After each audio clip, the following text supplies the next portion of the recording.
termodinamika. Assalamualaikum warahmatullahi wabarakatuh. Waalaikumsalam warahmatullahi wabarakatuh. Oke, kita dari kelompok berapa nih? Empat nggak sih? Di sini kita mau bahas tentang hukum dua termodinamika. Tetapi sebelum itu kita akan memperkenalkan diri kita terlebih dahulu. Perkenalkan, nama saya Iwan Kalita Sajida dari absen 35. Perkenalkan, nama saya Tiara Aulia dari absen 34. Perkenalkan, nama saya Ardal Salsabila dari absen 2.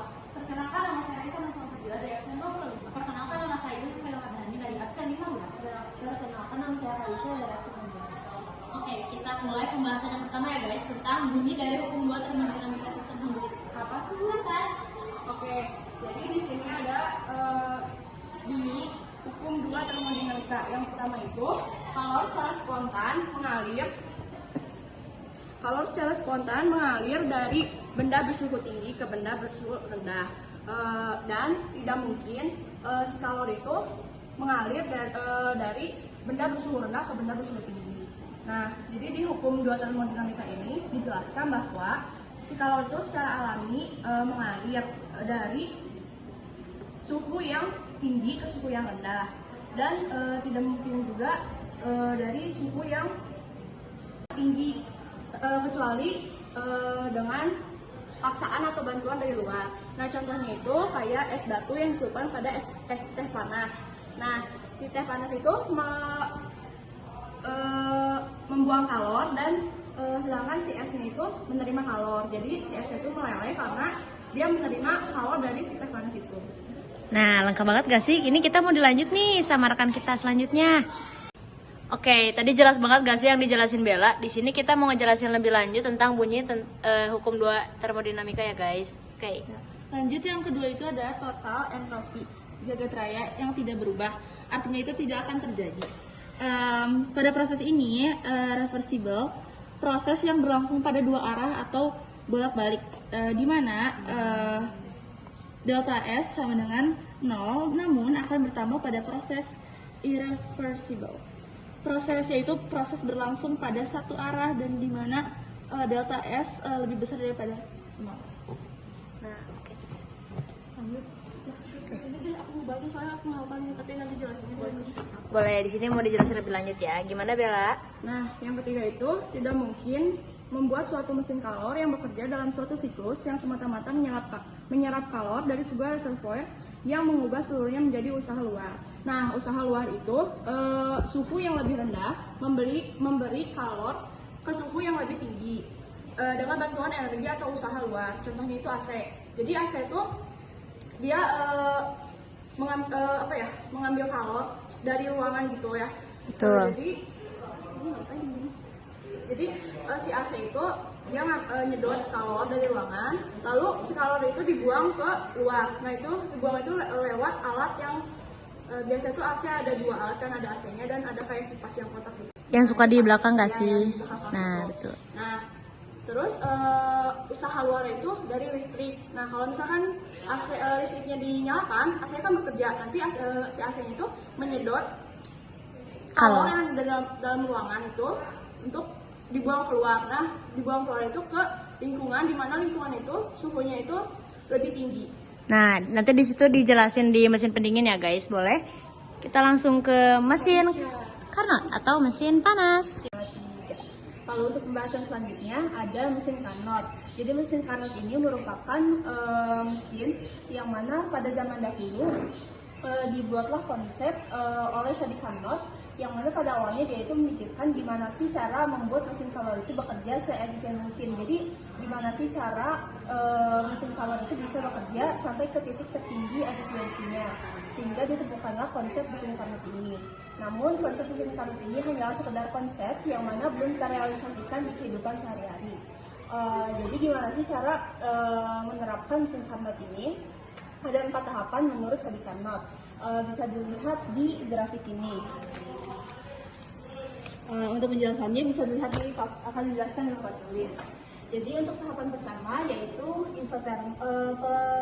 pemuaian isotermal, yaitu dari A ke B, yang mana pada pemuaian isotermal ini ada Q1 yang masuk. Lalu untuk tahapan kedua adalah pemuaian adiabatik, yaitu pada B ke C. Di sini tidak terdapat kalori yang masuk ataupun keluar sehingga Q sama dengan 0. Tapi ada perubahan suhu dari T1 ke T2. Lalu untuk tahap ketiga adalah isotermal. Di isotermal ini Q1 yang tadi masuk keluar di isotermal. Kemudian yang tahap terakhir adalah adiabatik, yang mana pada tahapan adiabatik suhu yang tadi kembali lagi ke awal.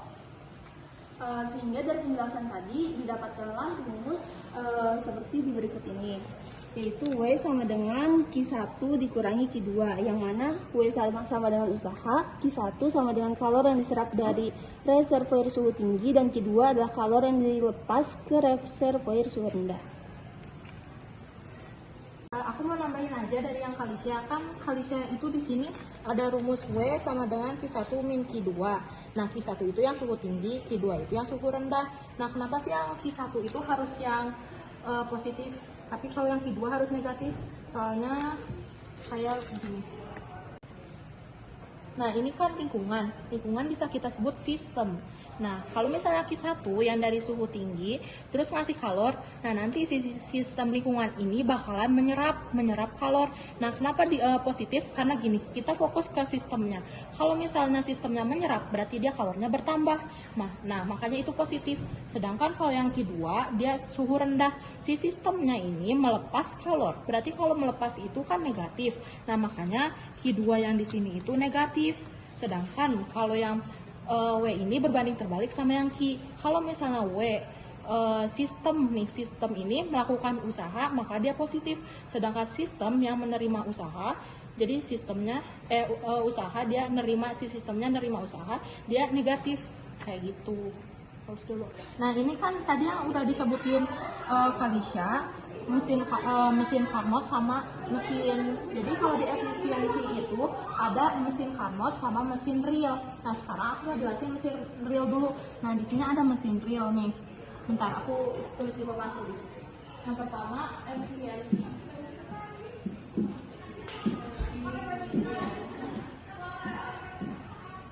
ke satu.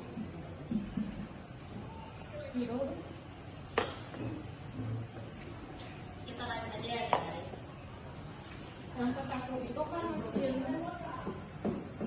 real atau mesin nyata. Nah, jadi ini tuh misalnya nih dari Q1 dia suhu tinggi, kita misalin apa ya, bensin. Nah, terus dia dibakar kan ke mesin.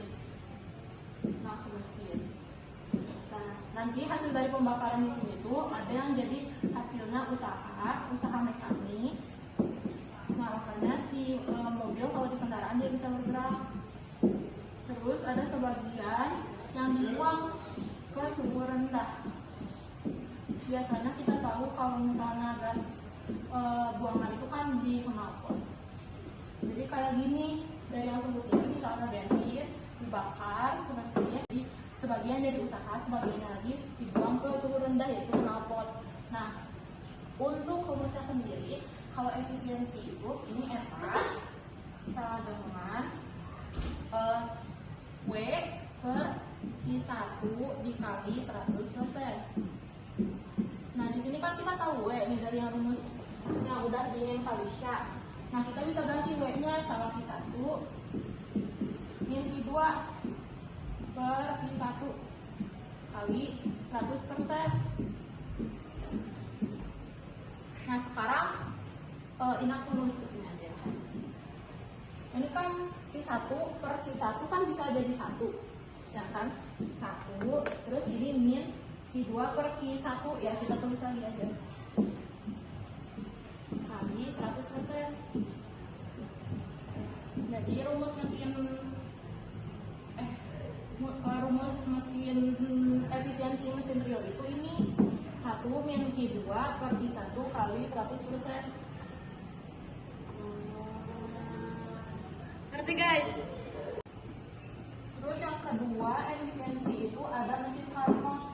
Kayak tadi yang udah dijelasin Kalisya, kalau semuanya itu kepake, jadi misalnya gini, suhu tinggi, bensin, terus dibakar nih, bakar ke mesin.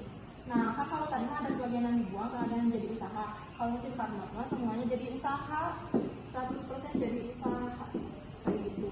Nah, maka rumusnya itu eta.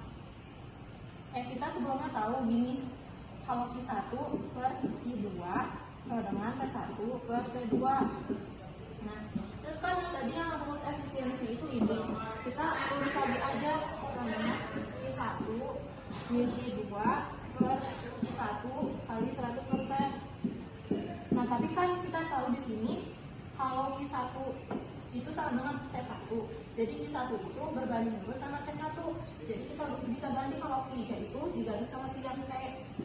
T1 min T2 per T1 kali 100%. Nah, terus T1 per T1 kan 1 min T2 per T1. T2 per T1 kali 100%.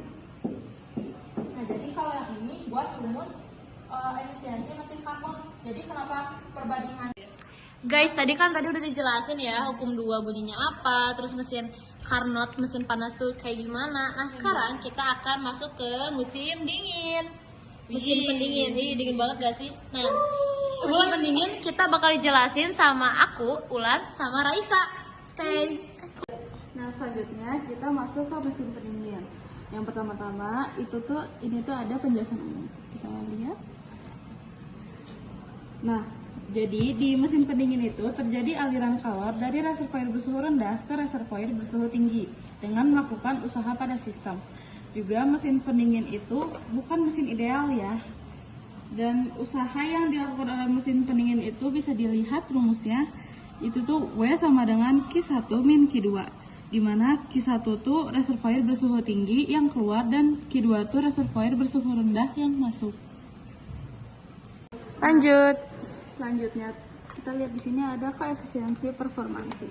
Nah, bisa dilihat di sini kita ada rumusnya, yaitu Kp sama dengan Q2 per W, yaitu bisa juga sama dengan Q2 per Q1 min Q2, atau bisa juga T2 per T1 min T2, di mana Q2 itu kalori yang diserap pada reservoir suhu rendah, Q1 kalori yang diberikan pada reservoir suhu tinggi, T2 reservoir bersuhu rendah, dan T1 reservoir bersuhu tinggi. Apa bisa sama dengan gini? Karena ini udah kayak yang Ilin jelasin tadi. Jadi rumusnya tuh kalau misalnya kita nggak nemunya W nih, itu tuh bisa ditulisnya Q1 min Q2. Atau enggak kalau misalnya di soalnya juga nggak ada Q1 min Q2, itu juga bisa T1 min T2. Oke. Lanjut. Nah, tadi kan udah dijelasin nih sama Raisa. Pada ngerti dong, jadi semakin besar nilai Kp maka semakin bagus mesin tersebut bekerja. Nah, di sini ada contohnya nih guys, ada kulkas sama AC. Nah, aku di sini mau jelasin tentang mekanisme terjalinnya atau kerjanya AC. Seperti yang udah Bella jelasin, nih konsep mesin pendingin. Tada! Beda gak sih? Coba lihat di sini. Kalau ini yang mesin panas, di mana si suhu tertingginya ini reservoir yang di suhu tinggi itu ke reservoir yang bersuhu rendah dan juga mengeluarkan usaha. Sedangkan di mesin pendingin di sini ada reservoir di suhu yang rendah, kita mau dipindahkan ke suhu yang berreservoir tinggi. Nah, pemindahan itu tidak bisa dilakukan secara spontan, harus membutuhkan usaha dari luar sistem, yaitu W atau usaha. Oke, ini kan jadi ceritanya AC ya. Jadi kita bisa di kelas nih, atau di lab kimia nih, kita lagi di lab kimia guys.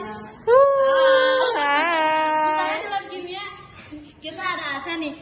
Jadi AC-nya itu menyedot. Nah, aku penasaran nih cara kerjanya AC itu gimana sih? Nah, pokoknya misalnya AC nih di dalam ruangan.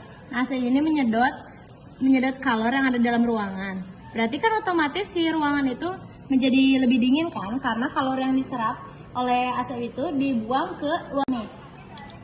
ke luar ruangan yang dimana reservoirnya itu lebih tinggi. Nah, dan itu tuh harus membutuhin usaha dari AC-nya. Nah, itu tuh usaha yang di dalam AC-nya itu adalah energi listrik gitu guys. Jadi kenapa kalau misalnya kita di rumah punya AC, nah di belakang alat AC-nya itu ada kayak kipas berukuran besar, yang dimana itu tuh panas banget guys. Ya panas sih, panas aja kali ya.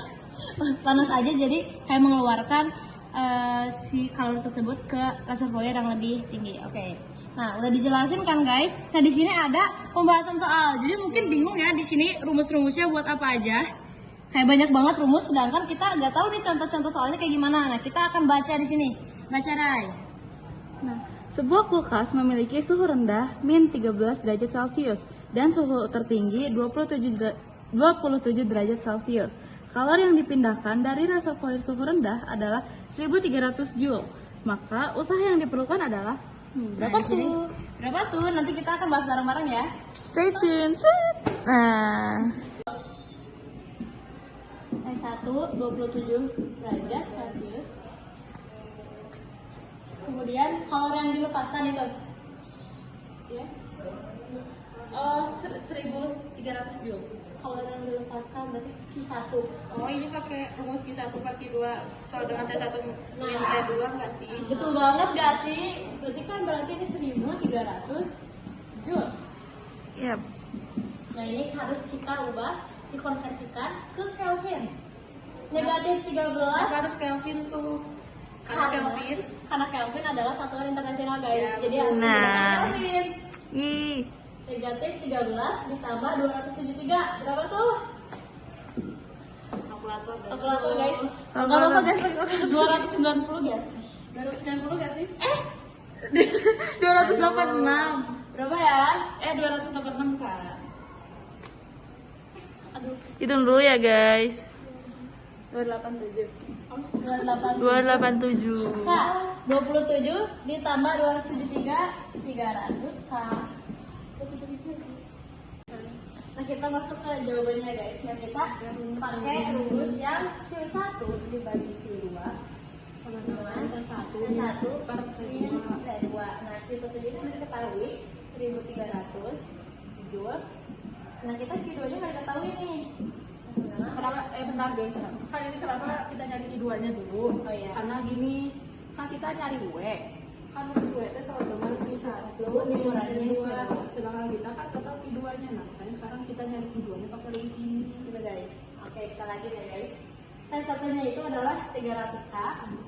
Usaha yang dibutuhkannya, kita menggunakan persamaan Q1 per Q2 sama dengan T1 per T2. Q1-nya adalah 1300 karena kita mencari usaha adalah W, rumusnya itu adalah Q1 Q2. Oke. Karena kita Q2-nya belum diketahui, jadi kita pakai persamaan ini buat mencari Q2-nya guys. Oke, kita masukin T1-nya 300 Kelvin, T2-nya 260 ya guys. 260. Kita kali silang. Berarti 300 kedua 1300 kali 260 berapa? 1300 dikali 260.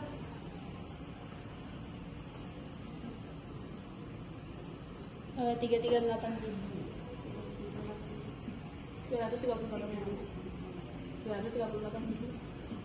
Ini ini. Nah, hasilnya itu 1300 dikali 260 adalah 338.000. 338.000. Nah, karena itu Q2 adalah 338 dibagi 300. Jadi Q2-nya adalah 1126,5